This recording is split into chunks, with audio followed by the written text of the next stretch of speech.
сусыздандыру оңай танылады. Дегенмен, сіз су тапшылығын сезінбеуіңіз мүмкін. Сусыздандырудың алғашқы белгісі көңіл күйдің өзгеру болуы мүмкін. Адамның миында 15-тен 40 миллиардқа дейін жасушалар бар. Олардың әрқайсының 70-тен 85% судан тұрады. Егер біреу сізді миыңызда су бар деп айыптаса, оларға мақтағаны үшін рахмет айтыңыз. Ашық ойлау және жақсы жұмыс істеу үшін миға көп су қажет. Армысыздар, ассалаумағалейкум. Сәлем достар, сіздермен бірге саулық тайм рубрикасы бақытты жүрек, енді бақыт лайф арнасында қош келдіңіздер. Әрдайым сіздермен бірге біз денсаулыққа керек маңызды тақырыптарды көтереміз, кеңестер береміз, мәліметтер.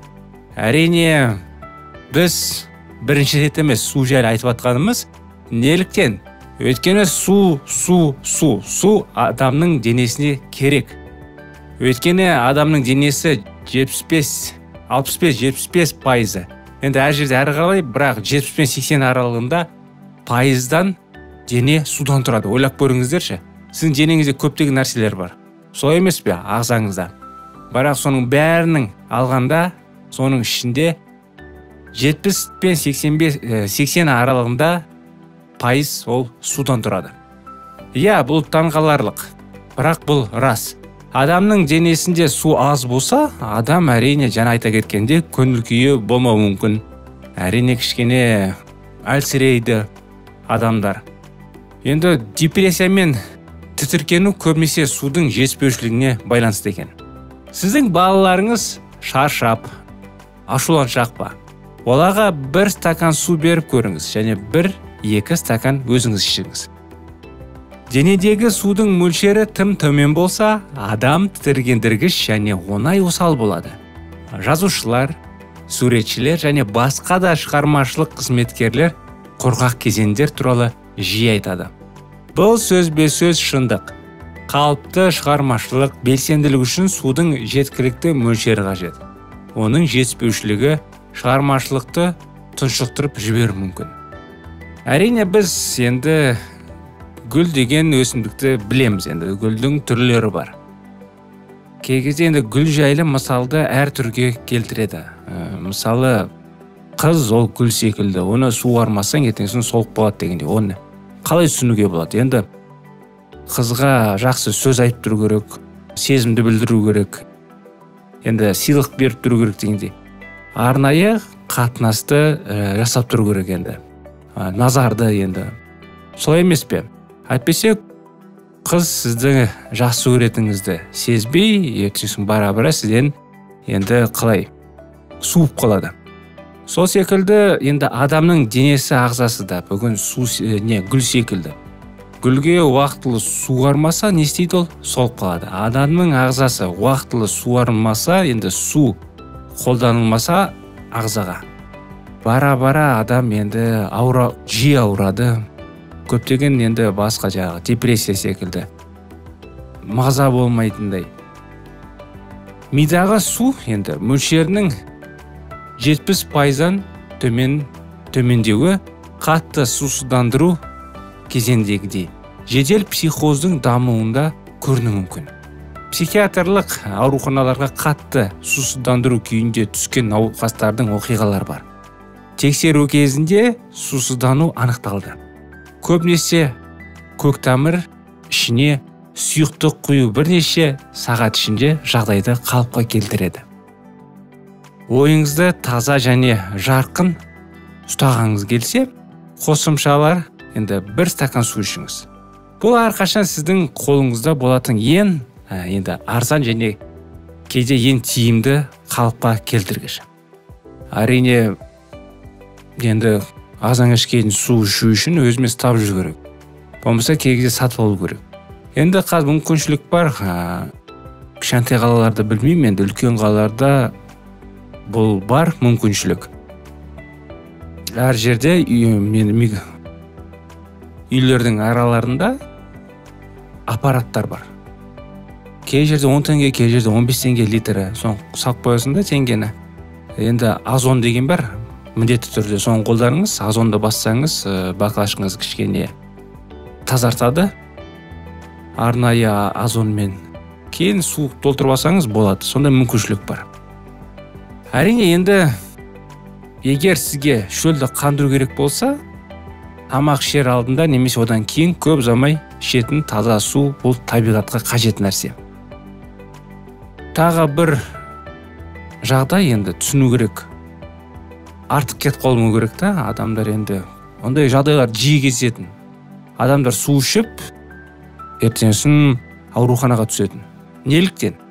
Өйткені ойбай су көп ішу керек екен дейді да, адамдар көптеген литрлеп су ішіп қояды да, кейін артық болып қалады. Көп нәрсені, пайдалы нәрсені шамадан тыс артық қолданып қойсаңыздар, бәрі кедергі болады. Мысалы, алма пайдалы ма?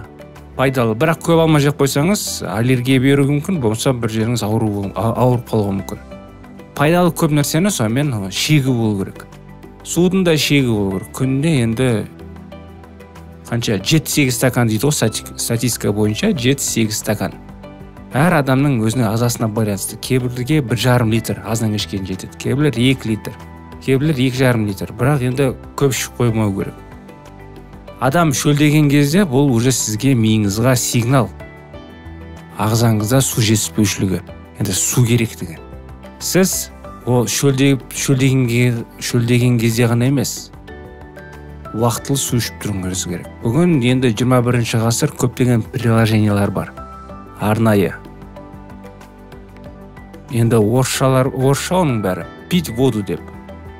Қазақшасын жазып көріңіз, енді мен кездескен емеспін, бірақ мүмкін бар шығар.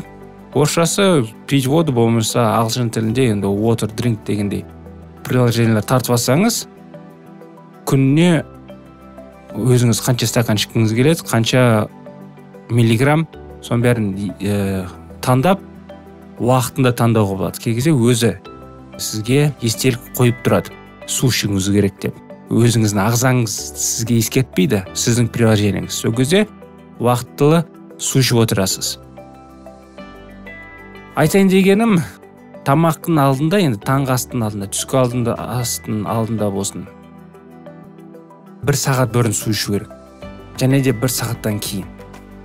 Неліктен? Өйткені тамақ ішкен кезде асқазан өзі тамақ ішіп, оны қорытылып, арнайы өзінің несін соқтарын шығару керек. Ал су оған кішкене кедергі жасайды. Таңертең тұрған кезде ең болмаса 1 стакан су ішсеңіз, асқазан жақсы жұмыс істейді. Ешқашан шай, кофе, сыра, шарап немесе басқа спирттерді ішпеңіз. Су дене. Енді дене тіндерін тазартуға қабілетті ең жақсы сұйықтық. Өйткені адамдар бүгін шөлдеген кезде енді шай ішеді, кофе ішеді, кейбіреулер арнайы энергетиктер ішеді. Болмаса арнайы енді газдалған сусындар, компот, оның бәрі достар тамаққа жатады. Асқазан оны тамақ ретінде есептейді да, асқазаныңыз қорытыла бастайды. Сондықтан неліктен су ол бөлек болу керек. Су ол бөлек. Көбірек анықтаманы біздің бағдарламада білсеңіз болады, достар. Біздің подкасттарда денсаулық жайлы, қарым-қатынас жайлы, бала тәрбиелеу, үйлену жайлы, үйленер алдында кеңес, үйленгеннен кейін кеңес, бухгалтерия, үйде қандай бухгалтерия болу керек деген, енді ақшаға деген көзқарастың бәрі біз талқыланады. Тағы да көптеген тақырыптар талқылаймыз, достар. Егер де сұрақтарыңыз болса, болмаса тілектеріңіз болса, біздің бейнежазбаның бетіндегі WhatsApp нөміріміз бар, соған хабарласып жазсаңыздар болады. Егер де бұл жағдай қиын болса, осы бейнебаянның астында сілтемелер болады, сол сілтемелер арқылы өтсеңіз болады. Бізбен болғаныңызға рахмет, достар. Тіркелмеген болсаңыздар, тіркеліп қойыңыздар, лайкты басуға ұмытпаңыздар. Пікірлеріңізді комментарияға да жазып кетсеңіздер болады. Денсаулықтарыңыз мықты болсын, суды жақсы ішіңіз, қалыпты ішіңіз, бірақ артық су ішіп қоймаңыз. Өзіңіз де жанұяңыз да сау болсын. Келесі жолға дейін кездескенше.